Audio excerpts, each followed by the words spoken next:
Assalamualaikum warahmatullahi wabarakatuh. Saya Rizky Permatasari dengan NIM 2017-53-061 kelas A, mata kuliah e-bisnis. Di video kali ini saya akan menjelaskan tentang e-procurement pada pertemuan 9. Definisi e-procurement adalah proses pengadaan barang atau jasa pemerintah yang pelaksanaannya dilakukan secara elektronik, yang berbasis web atau internet dengan memanfaatkan fasilitas teknologi komunikasi dan informasi yang meliputi pelelangan umum secara elektronik yang diselenggarakan oleh Layanan Pengadaan Secara Elektronik atau LPSE.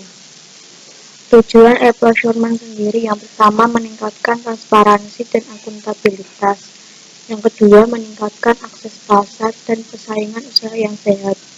3. Memperbaiki tingkat efisiensi proses pengadaan. Yang keempat, mendukung proses monitoring dan audit. Yang kelima, memenuhi kebutuhan akses informasi yang real-time. Manfaat e-procurement ULP atau PP. 1. Mendapatkan penawaran yang lebih banyak. 2. Mempermudah proses administrasi. 3. Mempermudah pertanggungjawaban proses pengadaan. Penyedia. 1. Menciptakan persaingan usaha yang sehat.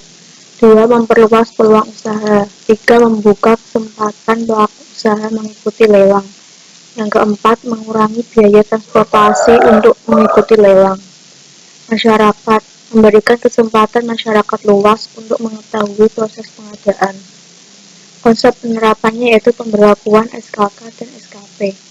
Paperless efisiensi, online efektif, yaitu potensi arisan hilang dan penawaran kompetitif.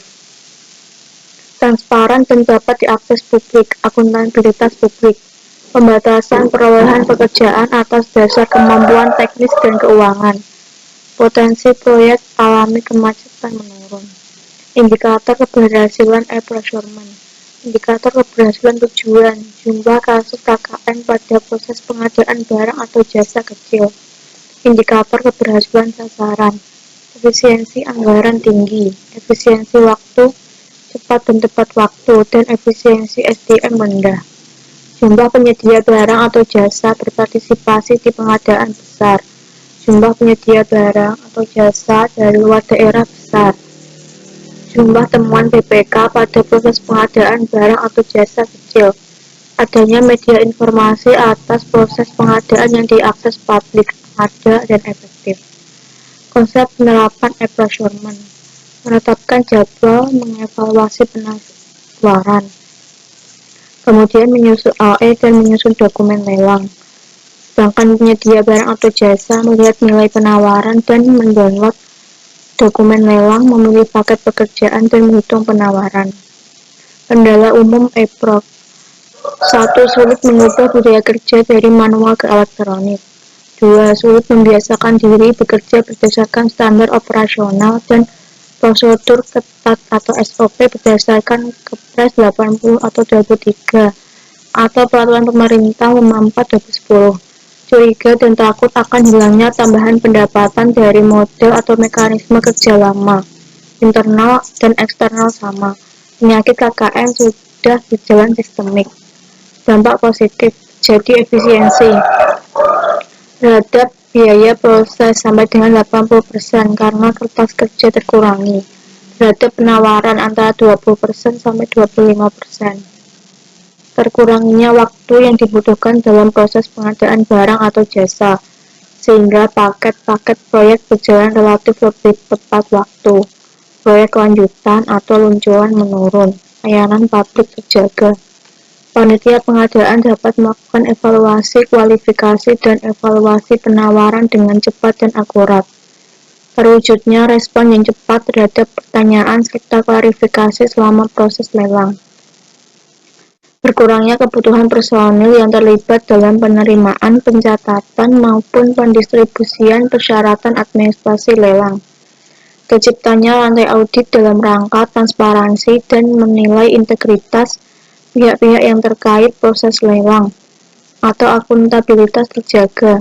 Terwujudnya media bagi masyarakat untuk awasi pekerjaan, karena spesifikasi teknis pekerjaan dapat didownload dari situs Rasa memiliki timbul dan partisipasi bisa meningkat.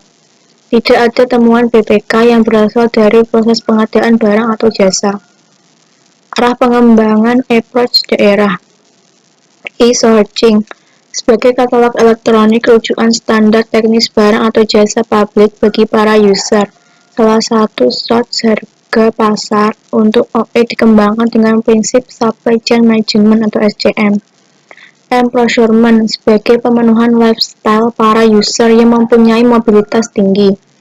Helpdesk application dan standar implementasi approach sebagai panduan bagi instansi pemerintah atau BUMN atau BUMD.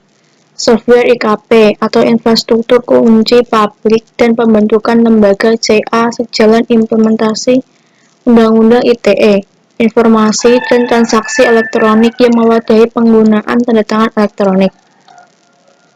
Prospek pengembangan data warehouse, e-planning, e-budgeting, e-project, e-procurement, dan e-searching. Fokusnya pada e-performance, e-controlling, e-delivery. Penggunaan e-procurement yang pertama untuk tata kota, yang kedua penanggulangan bencana, ketiga pertanian, keempat pertamanan dan fasum, yang kelima pekerjaan umum. Data tersebut pada tahun 2010 dan 2011. Layanan pengadaan secara elektronik atau LPSE. Layanan pengadaan secara elektronik atau LPSE adalah suatu unit layanan yang sekaligus sebagai penyelenggara sistem elektronik, dengan fungsi utama menyediakan layanan pengadaan secara elektronik. LPSE wajib dibentuk oleh provinsi atau kabupaten atau kota untuk memfasilitasi ULP atau pejabat pengadaan dalam melaksanakan pengadaan barang atau jasa secara elektronik. KLI yang tidak membentuk LPSI dapat menggunakan LPSE terdekat dalam melaksanakan pengadaan secara elektronik. Fungsi LPSE yang pertama, mengelola sistem pengadaan secara elektronik atau SPSE. Yang kedua, menyediakan pelatihan kepada PKK atau panitia dan penyedia barang atau jasa. Yang ketiga, menyediakan sarana akses internet bagi PPK atau panitia dan penyedia barang atau jasa. Yang keempat, menyediakan bantuan teknis untuk mengoperasikan SPSE kepada PPK atau panitia dan penyedia barang atau jasa. Yang kelima, melakukan pendaftaran dan verifikasi terhadap PPK atau panitia dan penyedia barang atau jasa. Pembentukan LPSE yang pertama dari gubernur atau bupati atau wali kota, dan pimpinan atau KLI membentuk layanan pengadaan secara elektronik, berguna untuk memfasilitasi ULP atau pejabat pengadaan untuk melakukan pengadaan barang atau jasa secara elektronik. Kedudukan LPSE, ULP instansi A, ULP instansi B, dan ULP instansi C berkomunikasi dengan LPSE dan penyedia untuk Inhaplok Portal Pengadaan Nasional LKPP. Ini contoh LPSE Kementerian Pendidikan dan Kebudayaan, layanan pengadaan secara elektronik, e-procurement lelang secara elektronik. Di situ terdapat nama paket, instansinya, HPS, dan tanggal download. Di sini juga ada Inhaplok pengumuman lelang seluruh Indonesia, sirup sistem informasi rencana umum pengadaan, e-katalog, Monef online, SDP, login penyedia, login non-penyedia. E-tendering. E-tendering merupakan tata cara pemilihan penyedia barang atau jasa yang dilakukan secara elektronik dengan menggunakan SPSE, sistem pengadaan secara elektronik, melalui unit LPSI, layanan pengadaan secara elektronik, dimulai dari pengumuman lelang sampai pengumuman penetapan pemenang.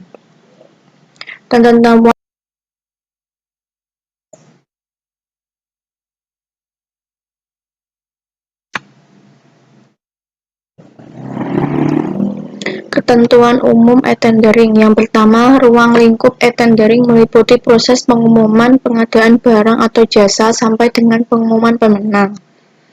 Yang kedua, para pihak yang terlibat dalam e-tendering adalah PPK, ULP atau pejabat pengadaan, dan penyedia barang atau jasa. Yang ketiga, e-tendering dilaksanakan dengan menggunakan sistem pengadaan secara elektronik yang diselenggarakan oleh LPSE. Yang keempat, aplikasi e-tendering sekurang-kurangnya memenuhi unsur perlindungan hak atas kekayaan intelektual dan kerahasiaan dalam pertukaran dokumen, serta tersedianya sistem keamanan dan penyimpanan dokumen elektronik yang menjamin dokumen elektronik tersebut hanya dapat dibaca pada waktu yang telah ditentukan. Yang kelima, arsitektur aplikasi e-tendering dibuat dan dikembangkan oleh LKPP. Yang keenam, sistem e-tendering yang diselenggarakan oleh LPSE wajib memenuhi persyaratan sebagai berikut. Yang pertama, mengacu pada standar yang meliputi interoperabilitas dan integrasi dengan sistem pengadaan barang atau jasa secara elektronik. Yang kedua, mengacu pada standar proses pengadaan secara elektronik. Yang ketiga, tidak terikat pada lisensi tertentu. Ketentuan umum yang ketujuh, ULP atau pejabat pengadaan dapat menggunakan sistem pengadaan barang atau jasa secara elektronik yang diselenggarakan oleh LPSE terdekat. E-tendering menjadi panitia, e-procurement server, dan terminal penyedia. E-purchasing. E-purchasing merupakan tata cara pembelian barang atau jasa melalui sistem katalog elektronik atau e-katalog. Tujuan e-purchasing, terciptanya proses pemilihan barang atau jasa secara langsung melalui sistem katalog elektronik atau e-katalog, sehingga memungkinkan semua ULP atau pejabat pengadaan dapat memilih barang atau jasa pada pilihan terbaik, dengan proses yang singkat dan harga yang telah distandarkan. Efisiensi biaya dan waktu proses pemilihan barang atau jasa dari sisi penyedia barang atau jasa dan pengguna barang atau jasa. Ketentuan umum e-purchasing diselenggarakan oleh LKPP dengan memuat informasi spesifikasi dan harga barang atau jasa. Informasi e-katalog oleh LKPP dilakukan dengan membuat framework kontrak antara LKPP dengan penyedia barang atau jasa. Barang atau jasa pada sistem e-katalog ditentukan LKPP. Prototype e-purchasing. E-katalog atau LKPP dikelola oleh ATPM dan administrator, menghasilkan e-purchasing dan e-tendering yang dikelola oleh ULP atau panitia dealer. Proses bisnis e-purchasing. Alur proses bisnis e-purchasing, alur proses e-katalog type 1, dan integrasi sistem pengadaan nasional. Di sini alur proses bisnis e-purchasing yang pertama pre-katalog, yang kedua framework kontrak, yang ketiga e-katalog, dan yang keempat e-purchasing. Di sini terdapat alur proses e-katalog type 1. Lalu ini ada alur proses e-purchasing. Sekian presentasi dari saya, kurang lebihnya mohon maaf. Wassalamualaikum warahmatullahi wabarakatuh.